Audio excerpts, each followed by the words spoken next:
my brain like firmly believes everything is great when I like... Honey, I hate to break it to you. Yes. Welcome to Pickles and Vodka, where everything is great.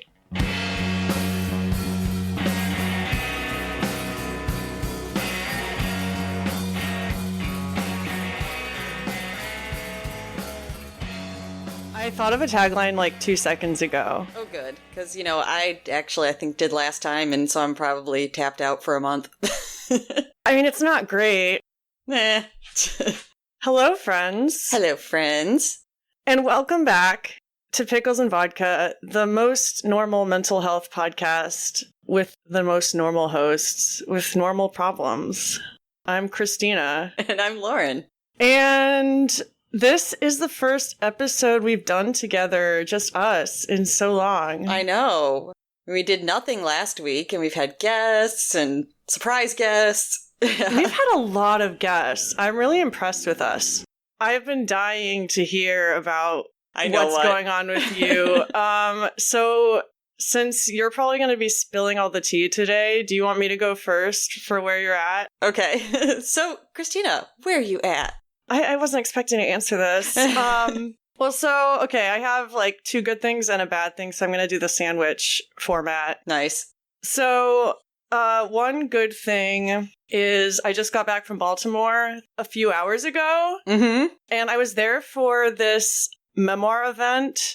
It was called Must Love Memoir, and it's their third year in a row doing this, where they just meet at a bar and a bunch of memoir authors read from their newest work. And I got to meet so many Substack people in person, including Rachel, who was on the podcast. Oh, awesome. Yeah. A few episodes ago. Yeah. I didn't even expect her to be there. That's cool. I just saw, because there's also this big writing conference in Baltimore right now. I was not there for the conference because I'm not that professional yet. But I just heard about this random free event on Substack, so I went. And yeah, I got to meet a lot of really cool people. I passed out Pickles and Vodka stickers like crazy. Awesome. Did you read anything? No. Oh, okay. I thought you said that people were reading stuff. No, only the published authors were reading stuff. Okay, so next time. Yeah, this was like a formal event for published authors. Gotcha. Yeah. Next time. Just you wait, everyone. But yeah, it was really great. So I'm expecting a few of those people to reach out to the podcast to be guests. Very cool. If you're listening for the first time right now, hi. I'm sorry I'm so awkward. We both are. Well, so okay, you would have loved the bar where it was at. It was an art bar. Ooh. Shout out to Meander Art Bar in Baltimore. They had a whole back wall that was just full of art supplies. Awesome. And you could, I guess, rent like brushes and stuff at the bar, but they also had like free crayons and shit and coloring books. And so I just took a seat at the very back with a coloring book and I just started coloring. I love that. It was perfect because I literally didn't know anybody there at first. Have I ever told you just made me think of one of my dream businesses if I could start up anything? Besides the goat farm? Well, yeah. I wanted to have a bar/lending library, like old school, like with the cards in it and you stamp them and everything and a wall of books. Yeah. I miss the little envelope in the back. Mm-hmm. Oh my God, it's not the same now. You just go and you scan it and then it prints you like a receipt that you throw away later. Yeah, and most people, just like go on and are like, I'm going to check out an ebook. I can never get into ebooks. Me neither. The Richmond Library, it's kind of nice because it renews my books automatically. Mm-hmm. But it's also like, that's the one thing like holding me to going back to the library. I know, so it makes you get out. And yeah, exactly. Yeah. And so now it's basically like if I get a library book, I can keep it as long as I want, and it's easy to forget about it and just forget about the library. Yeah. Anyway, so that was last night. This morning, before I left Baltimore, I met up with a Peach friend. I saw the pictures. Yes. Shout out to Davy and Ruby. I've known Davy for I don't know, as long as I've been on Peach. Yeah. They're a poet. That's why they were in Baltimore for this writing conference. And I don't know if I talked about this on the podcast. Well, first of all, they were a guest way forever ago. I think I listened to that one. Yeah, one of the OG guests, honestly. I think it came out in 2022, right before you came. Okay. or maybe 2020. I don't fucking know. But one thing I didn't talk about, remember when I was thinking about getting an MFA in creative writing right before my breakdown? Mm-hmm. Davey was one of the people that had gotten a fully funded MFA. Oh, okay. And so they called me on the phone and like kind of gave me a lot of really good advice. Nothing ended up coming of it. But yeah. I just love our little community. It just shows up in the most random ways. And it was a really heartwarming time. Yeah. With that said, it took a lot of energy out of me. Well, yeah, I understand that. That drive is brutal. So earlier this week, when we took the day off, I quit weed for 2 days. Uh-huh. Everyone hold the applause. And I just became like cripplingly depressed overnight. Mm-hmm. Like suicidal ideation, the whole thing.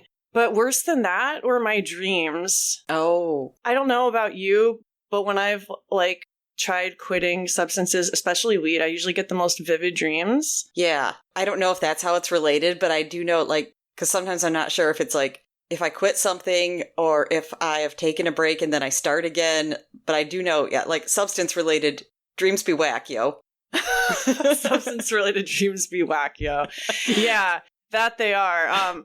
I bet a lot of podcast listeners will commiserate with me on this one. I was in a giant grocery store like Costco in my dream, and it was about to close. And I had a full shopping cart, and I was looking for something, and I couldn't find it, and I got lost in the store. Mm-hmm. And then an employee like showed me the way to the register, and there were 1 million people in line. And then I couldn't find my card because my bag was full of receipts. And then they were like, "It's okay, you can come back tomorrow and pay for it." And then I realized that there was like $200 worth of groceries that weren't even mine, and all this stuff. And as I say it, it doesn't sound like that. No, but it was horrifying. I was going to say, it sounds like a dream I would have, and I would feel the panic in that dream, so I get that. Yeah, and I just woke up covered in sweat. And so I've been really, like, not only depressed, but I've been really irritable because I haven't been getting a lot of sleep. Mm-hmm. And the body dysmorphia has been off the charts. I'm, like, regressing a lot in that area, not gonna lie. Mm-hmm. And I don't know, I just wanted to be honest about it. Yeah. But, yeah. The last actually, I think I'm going to save the last thing for the end as like a palate cleanser. Okay. Because it's like a cute little mood lifter. Okay. But yeah, that's where I'm at. I'm sleep deprived and I'm feeling warm and fuzzy from seeing people. And I just took an edible. Okay. Lauren! Yes! Where are you at? I'm going to start with just an offshoot of something you said that I didn't realize I was going to talk about till you said it. I think because until you said it, I didn't realize. I'm like, oh shit, I think I've been smacked with the body dysmorphia pretty heavy lately too. Let's talk about it. It's kind of weird because it's hitting me in a way where I am still in the place where I feel like I've been for much of the last, I don't know, like 4 or 5 months, where it's just kind of like, yeah, sometimes some of this stuff goes well, sometimes it doesn't, but you know what? I don't even care that much anymore. I'm too goddamn old to, do the shit that I used to in my 20s and 30s and things like that. Why don't I don't know, maybe I'll just be unhappy. And yeah. And, but I have noticed that it's hitting more in a space where, yeah, like I am convincing myself that I look different than I do and that people perceive me different than I do and all those things that go along with body dysmorphia. But I still do have that kind of like, but not caring that much. And so it's only been like these little slivers of peeking in because I'm like, it almost makes it feel fine. It's like, oh, yeah, so, like I see things different than they are right now, and I'm just going to lean into that, which means, yeah, I probably am fine, and people probably think that I look fine, and I'm doing fine, and all of this kind of stuff, because that's what I see. And then it comes every once in a, and I'm just like, okay with that. So it's just like these little bits that come in, I'm like, but I'm not sure that's actually true. And me being like literally convinced it is and I'm totally comfortable might eventually do me a disservice if none of that's actually true. I mean, I think part of it is just having the disease for so long and being self-aware and having knowledge of it. Like we know that body dysmorphia is a, let's say, I don't know if it's a syndrome, a disease, whatever, but like it affects your ability to see yourself objectively. Like we know that. So like you're feeling the feelings, like, but you know that like people don't see you that way. But also there's that feeling that's like, but what if? Yeah, because it's like, it's this weird spot where like usually when body dysmorphia is bad, then I just think like I'm a hideous creature and everyone sees me like that. Yup. Yeah. But right now, like how it's hitting is it's just like, yeah, I think everything's just fine. And I think that I'm not even too, like other times, like average, normal has upset me. And I'm like, I don't even think I'm that upset about it. So cool, everything's fine. And then, yeah, there's this little teeny voice that's like, I'm really not sure that's correct, honey. Well, yeah, I was going to say, like, could it be that you think you're healthier than you are? Yeah, I think that I'm just like almost riding a high of it that is just kind of like, well, there's still a little bit of that regret, but like I've fully convinced myself that. Regret for what? Like we've talked about before, the kind of like, oh, I romanticize being sick and all this kind of stuff. And it's like there's a little bit of that, but because my brain like firmly believes everything is great when I like... Honey, I hate to break it to you. Yes. Welcome to Pickles and Vodka, where everything is great. That's why I said, like, all that happens now is like the little naggy voice comes in every once in a while of probably truth that is like, you might actually be doing yourself more of a disservice by thinking, oh, everything is good now, and I'm kind of getting comfortable with it. Let's just keep going. But like you're talking about it, that's something. Mm-hmm. It takes so long to get to a point where you're even ready to like fucking deal with it. Yeah. Like it's almost like reverse dysmorphia, because like with the body dysmorphia, at least for me, I see myself as a different shape, and like I don't see myself the same as other people do. I think I'm hideous. I don't want to go outside, be perceived. I think I'm like a monster, but in reality, I look fine. But when it comes to like knowing that how sick we are, it's the opposite. We think we're healthy, but we're actually not.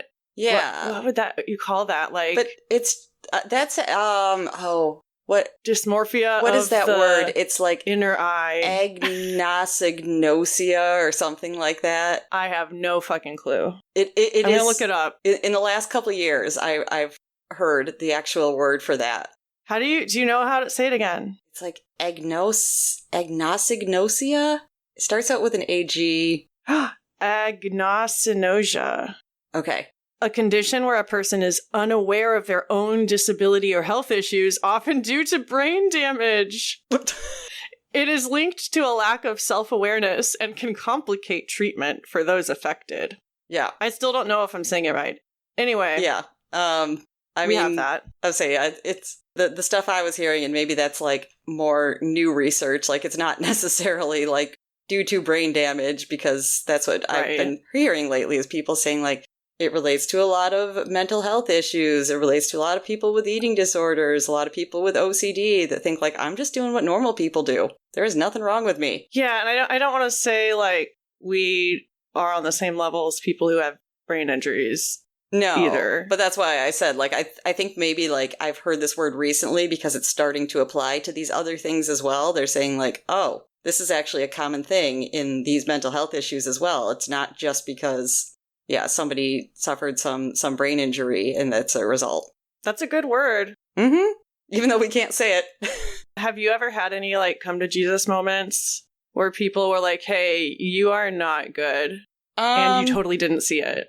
Not really. I think I've had one friend kind of call me out, but then it wasn't like this huge surprise to me at the moment. Yeah. But mostly I feel like that's another thing. And like that probably doesn't like help my whole outlook about myself is I feel like people I know in similar spots have all experienced this and multiple times. And, they will still like claim, like I do not see it, but these people keep hounding me about it, and I'm just kind of like, yeah, no one ever really does that for me, which, just then cements even further, like, so no one sees anything, so I'm fine.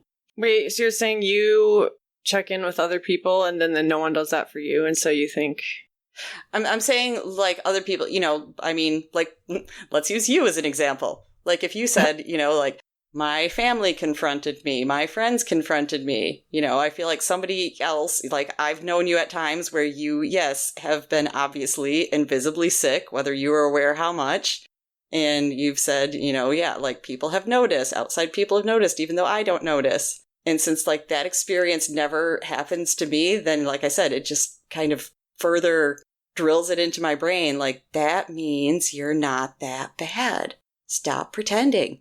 And that's so dangerous. I see that a lot in, like, substance abuse spaces where they think, like, oh, if I don't hit rock bottom and have an intervention, if it's not bad enough for people to notice, then it's not a problem. Yeah, but, like, it literally could... I mean, it just could be situational. I mean, maybe some people have people in their lives that are, like, ready to give tough love, and other people are... That too. Have people in their lives that are just kind of like, oh, God, I don't know how they're going to take this. I don't know how to bring it up, so they don't. Well, and one thing that is contextual in this case is that the people in my life, who knows, maybe they only felt comfortable intervening because I had been talking to them about my issues for months and months. Mm-hmm. Yeah. Beforehand. It's not like out of the blue. Like they knew.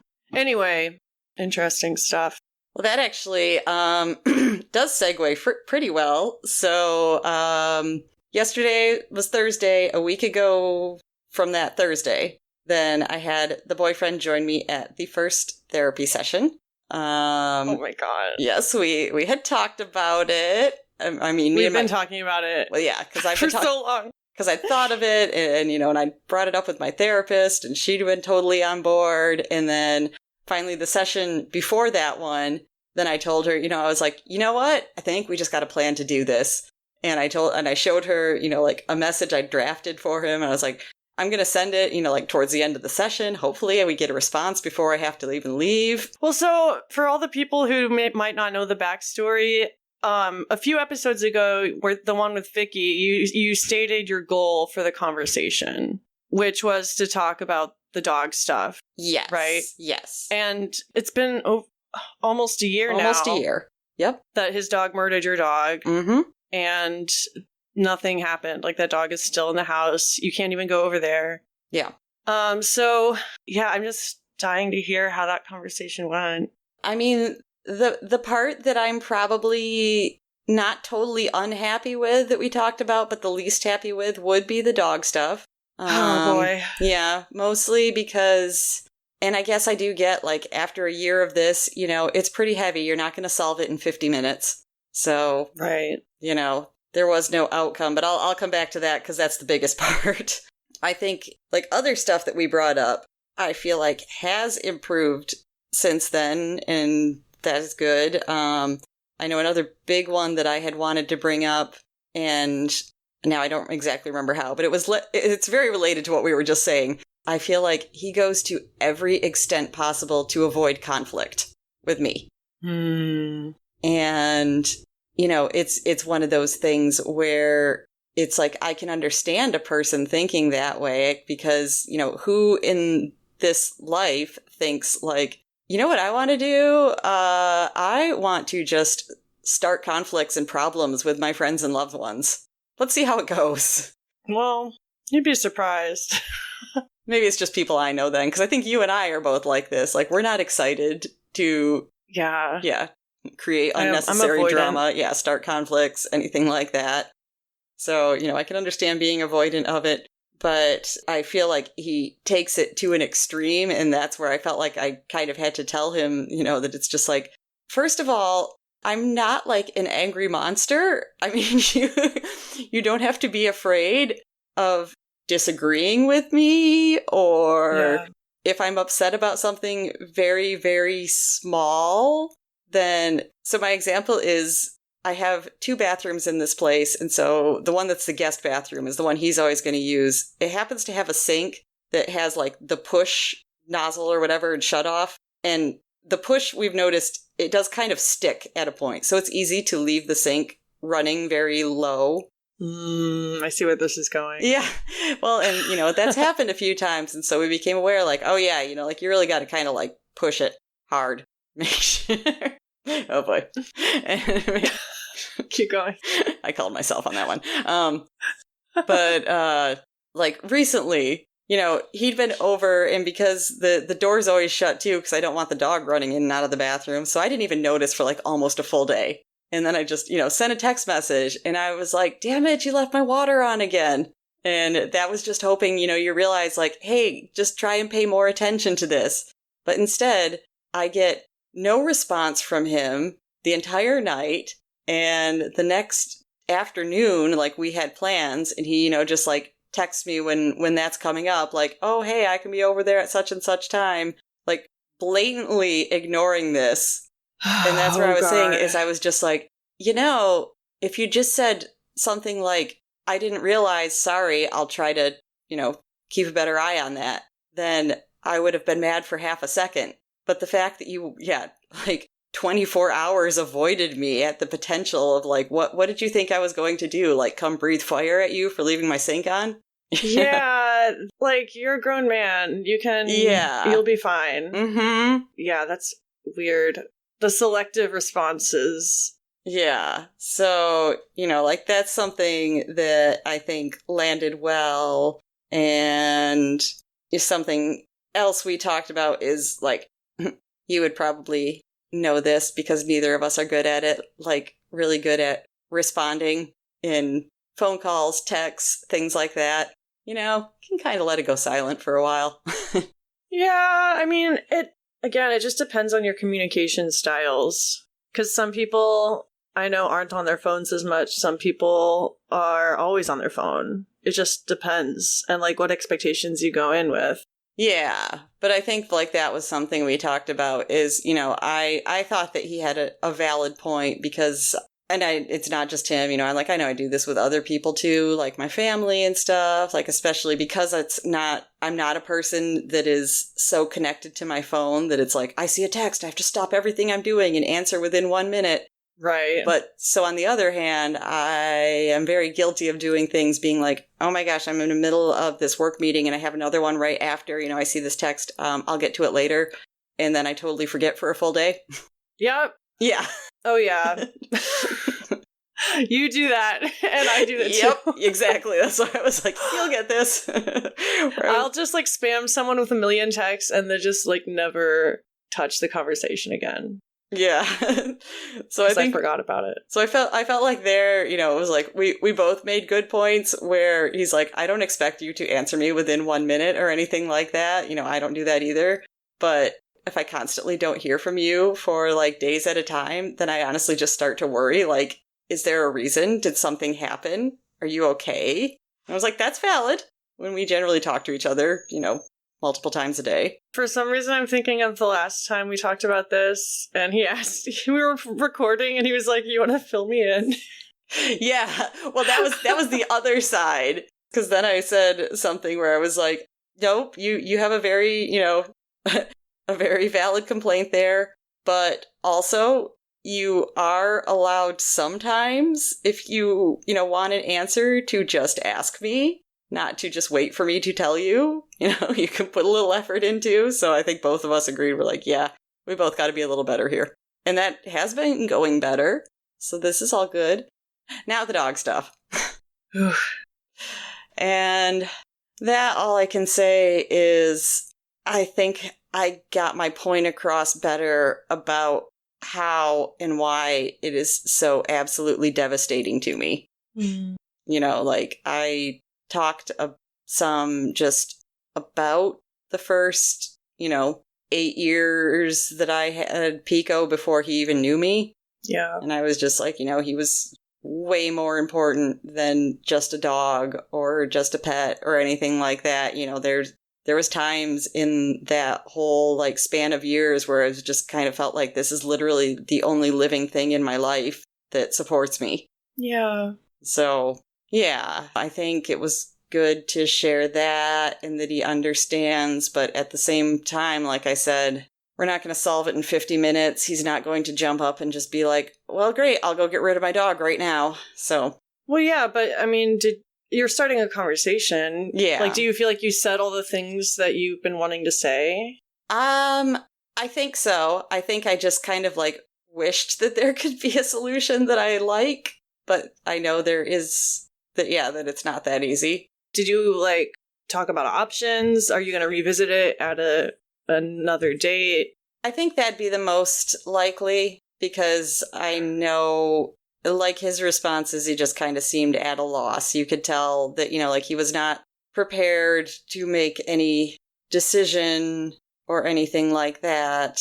And, obviously that is not something that you just turn around and be like, well, it's decided then. I go, get my dog put down. Cool. Well, but he wasn't surprised, was he?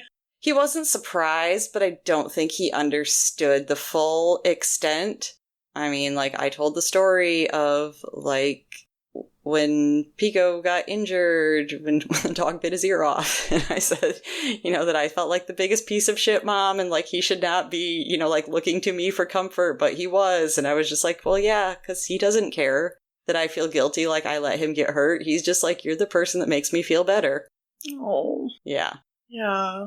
Was it helpful having her therapist there? Like, did she have to do a lot of mediating? She didn't have to do a lot, but yeah, it was definitely good having her there. And, it's good so that I don't, because I feel like talking to people in general, like, not liking conflict. Then the first thing I'm going to do is, as soon as I can, I just, like, agree with them and give in. Like, yeah, I'll stop standing up to myself. Yeah, exactly. And it felt like, I think maybe because she was there and we talked about it so much, I was like, I feel like I didn't even need much guidance from her not to do that. I just knew she's sitting there and, like, yeah, she won't put up with that shit, so. That makes all the difference, though. Uh-huh. Yeah, it's like a body double, but, like, on steroids. And I've had so much shit that I'm trying to, like, schedule that I need to get done in my life that I haven't had a chance. I really need to, I haven't had an appointment with her since. To debrief. I know. I was like, I really need to have an appointment because I got to find out. It's like, so what'd you think? Yeah, I mean, I've never been in couples therapy. Not that, I know it was just the one session, but I'm really curious. Like, do you just take turns talking, or, like, does she ask you questions? Like, what was that like? She started out, like, asking some questions, and that was mostly, I think, based on, because I did, like, write out a paragraph of, like, some things I want to make sure that I say, kind of an outline of how I would hope that it'd go. So she's like, yeah, like, I can just kind of facilitate. But she didn't have a ton to say. She responded, but, I think she did a lot of, just kind of like, I'm going to get you guys going on the right path and let you two talk. Do you feel like he at least understands you now? Yes, that was probably the better part that came of it. Like I said, there was still no answer to, my question. Is the way that I framed it when I just brought up the whole dog stuff, is I was just kind of like, I tried the other day to come over for practice to your house, and I was really uncomfortable the whole time. And, I feel like it probably was kind of like a delayed panic attack when I started to have one the next day, just as a response to it all. So I don't think it's a good idea to keep forcing that right now. I was like, it's been almost a year. How long is it going to be okay with you that I can't come over to your house? Seriously, it's just weird at this point. Mm-hmm.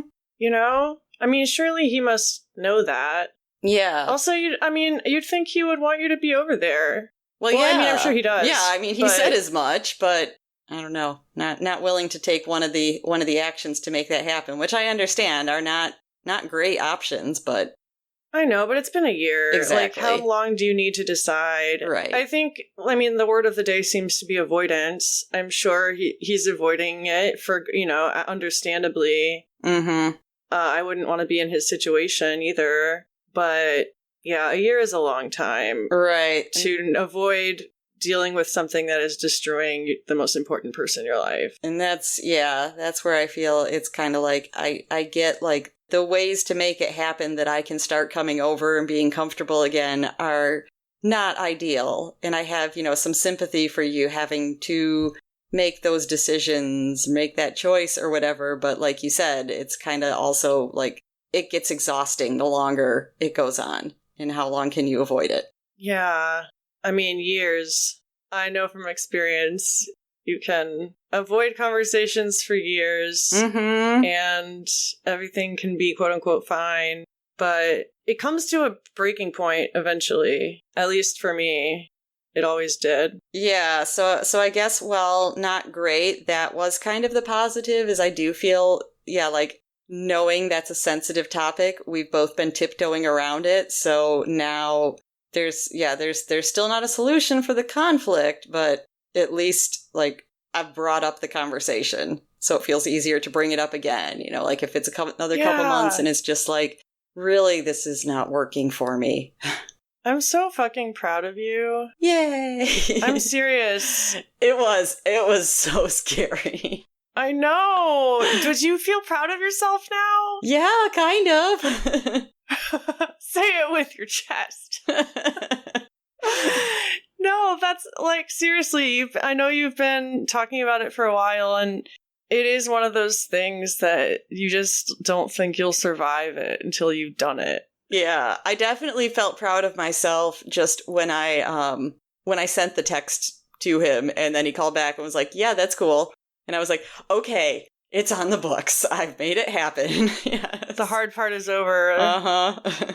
That's amazing. And yeah, it's like a stepping stone to another conversation. And like, you've opened that door. Yeah, and I made a point of saying that when we were talking about it too, is I was like, I feel also, you know, like you kind of avoid this conversation a lot. And I mean, I kind of avoid bringing it up sometimes because I have to remember, like, you know, I'm not going to sugarcoat it. It is worse for me, but it's not like he wasn't there and did not experience a horror scene. I'm like, you know. Yeah. So it's not like just bringing up to someone, you know, it's like, hey, you know, remember when like you were out on vacation and then my dog died and I'm upset about it. It's not the same as being like, remember when we both came home to my murdered dog? Oh, no doubt about it. Like, he's traumatized too. Yeah, but, you know, so I was like, that's why I kind of avoid it. And I feel like he avoids it because, I mean, obviously he knows how upset it makes me. And it's like, let me bring up this topic that, you know, you're really sad about all the time. But I was like, it's okay, you know, if I talk about something Pico did in the past, you don't have to change the subject. I want to talk about him then. Yeah, that's a good point. I mean, people don't know how to talk about grief, and like, even if it's been a year, it's still fresh, it's still like unresolved, and like, people never know how to talk about it. They're like, they don't want to make you sadder. Yeah, so I was hoping, you know, like putting a few things out there like that too, because I mean, me personally, like knowing friends going through like a grieving process, like I understand, as we all do, that literally everyone grieves differently, and you don't know the timeline for them. You don't know, like, what's okay for them. So I feel like, yeah, if someone does tell you, like, this is okay, I'm not going to be upset to talk about this. It's like, then you know. But otherwise, yeah, it is hard to know. Yeah. Man. I've been thinking about that for, like, 2 weeks now, wondering how it was going to go. Yeah. How's IOP going?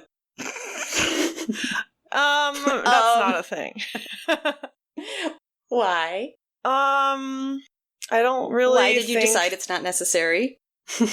Well, the programs that I'm finding, they either don't accept my insurance or they are, like, I visited a couple in person and, like, looked around and stuff, and it just felt exactly like the ones I've done in the past. Oh, okay. That didn't do anything. And, like, I don't know. At least when I have money, I can, like, feel better about going, you know, to do that. Also, none of them really... It's impossible to find, like, eating disorder specific treatment that accepts Medicaid. Oh, yeah. Or Medicare. I've heard that before from other people with it, yeah. Yeah, all the IOPs that I found were just for substance abuse, and it's rough because I still smoke weed, and the substance I'm sober from, Benadryl, like, nobody knows about that. Like, they don't really take it seriously. Well, and I also I don't know if you're running into this too, but I mean, I know from, like, having been in treatment, like in eating disorder treatment with other people that, like, also had substance abuse problems, and it sounds like they run into a lot, you know, like, a substance abuse place is like, well, we find out you have an eating disorder. We don't want to take you when you have that because you have to treat that. And eating disorder treatment is like, well, you have to treat the substance abuse before we'll take you. Yeah, and I mean, so my pattern has been, I get treatment for my eating disorder, and then while I'm in treatment for my eating disorder, the drug stuff gets worse. Mm-hmm. And then I go to treatment for the drug stuff, and then my eating disorder gets worse. I really just need to do my research and find a place that I can focus on like everything. Yeah.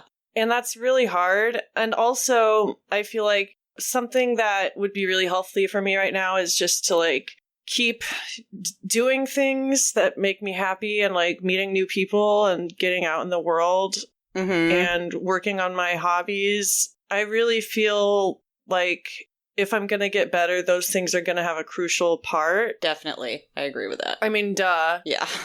But like, yeah, it's all about balance. Like, I know I need something, but I don't know what I need right now. And I don't know if like IOP is the answer, but I'm not closed off to it. It just hasn't worked out yet.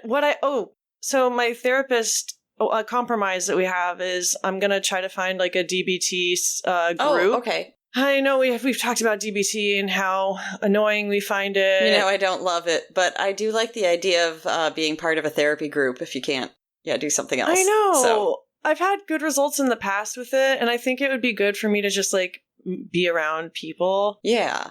But the whole reason my therapist really wants me to focus on DBT is because one thing I've never done with anyone is EMDR for my trauma, like deep trauma work. Oh, I started that once, but I didn't get very far into it at all.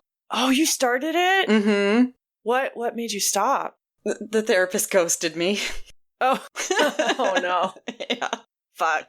That sucks.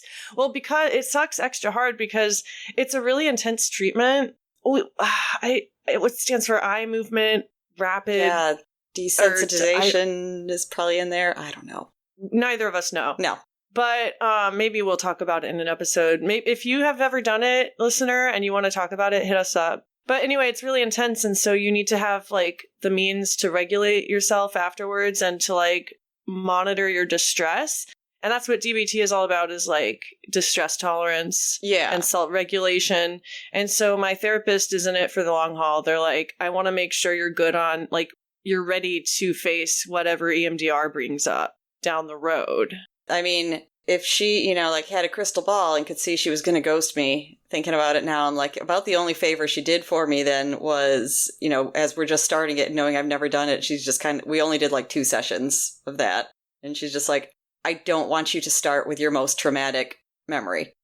Oh, yeah. They tell you not to, in fact. So I was like, well, good thing you didn't open a whole can of worms and then just leave me.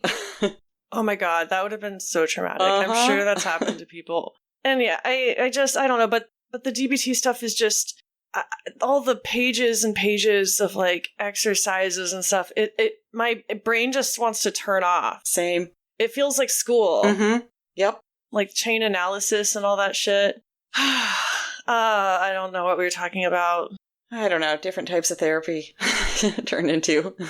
It's been a big week for you in therapy. Like, yeah. I'll be excited to hear what she says, like how her perception of it is. Me too. Yeah. So I know for you, the anniversary is coming up. Mm-hmm.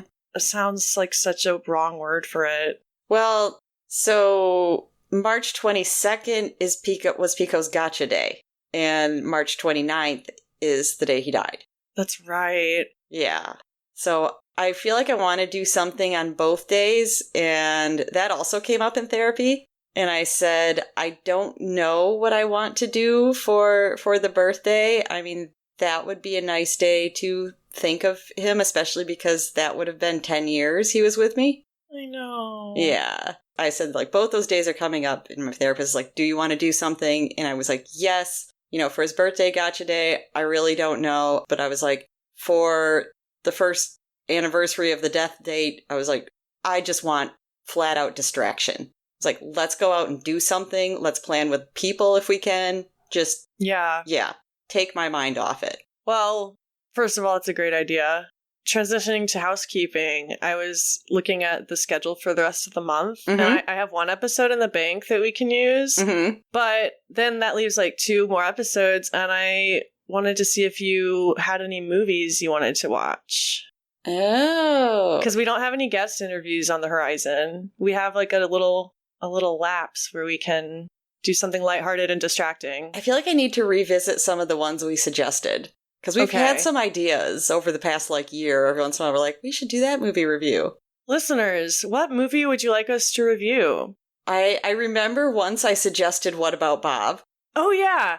You wanted to do, like, 80s movies about mental health or something like that. The movies that, like, are huge in the cultural zeitgeist, but, like, we haven't seen them. Exactly. That's why, yeah, I thought of it, and I also thought that one because I was like, well, it is about mental health, but it's also, like, a comedy instead of, like, a serious drama that rips our hearts out or anything like that. Oh, I'm so worried about how it's aged. I know. As someone who's never seen it, yeah, same. to completion. That's true. I'm already nervous about it. Too.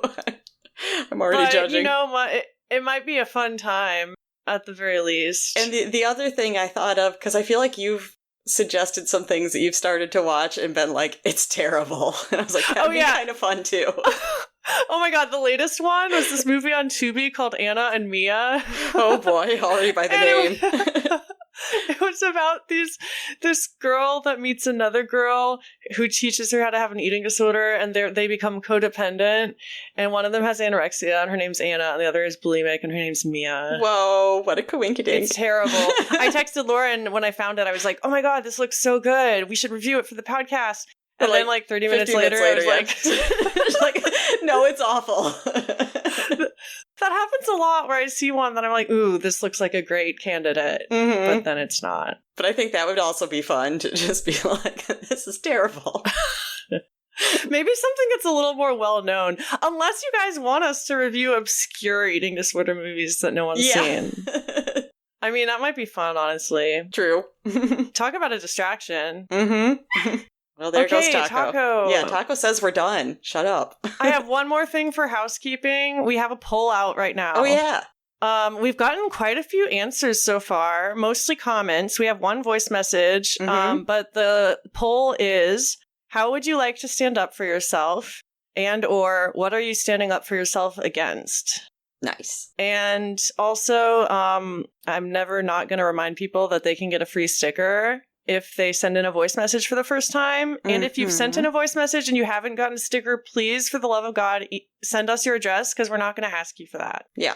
And I want to send you a sticker. They're cool. I have several of them. They're really cool. They went like hotcakes at the bar I went to last night. Yay. I hope that means we get some people listening. Yes. Okay, the last thing I want to end on. Mm-hmm. So I was feeling, like I said, really depressed and hideous this week, and a couple friends came to visit from my old town, and I was just in a really weird mood. Like, when you're hanging out with people and you just feel like they can't wait for the hangout to be over because you're so annoying to hang out with, or like you're not saying or doing enough, or you're saying or doing all the wrong things. Yes. Yeah.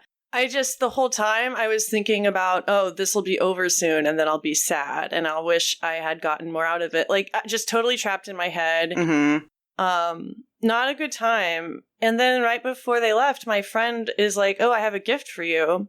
And they handed me this gift bag that had a pill bottle in it. And the pill bottle had been covered in floral wrapping paper. Mm-hmm. And then on top of it, they had made a little collage that said, side effects may include cackling, laughing, eye rolling. Do not split, crush, dissolve, or chew. Okay. And so I opened it, and it's a bunch of clear capsules. Each capsule has a tiny little paper message written on it inside. Oh my God. And they are specifically the color of Benadryl. Benadryl pink. Uh-huh. The whole bottle is like Benadryl pink. And so they're just the sweetest messages. Like, I haven't opened all of them, but some of them, like, the world is a less shitty place with you in it. Aww. One of them says, you're, like, really good at talking. That's so sweet. This is my favorite one. Whatever mean thoughts you're having aren't true. You're funny, brilliant, and fucking awesome. Aww. I'll post a picture of it to Instagram, but, like, shout out to my friend Phoenix. It was just a direct, like, it's like my thoughts were just challenged directly, like, oh, people do care about me. And yeah, nothing better when someone like realizes that's just what you need. Yeah, it was just so special. And I just wanted to share that to end on a good note. Yeah. Wow. Somehow we talked for an hour. Now I gotta take this dog out before he flips the fuck out. Yes. So we'll see everyone next week. I'll probably release the one I have in the bank, but we can get together and record, or at least like plan something. Okay, yeah. Let us know if you have a movie idea or want to hear something or who knows what. If you want to hear something, yeah, listen to our podcast. We'll give you that. We'll give you something. All right, bye.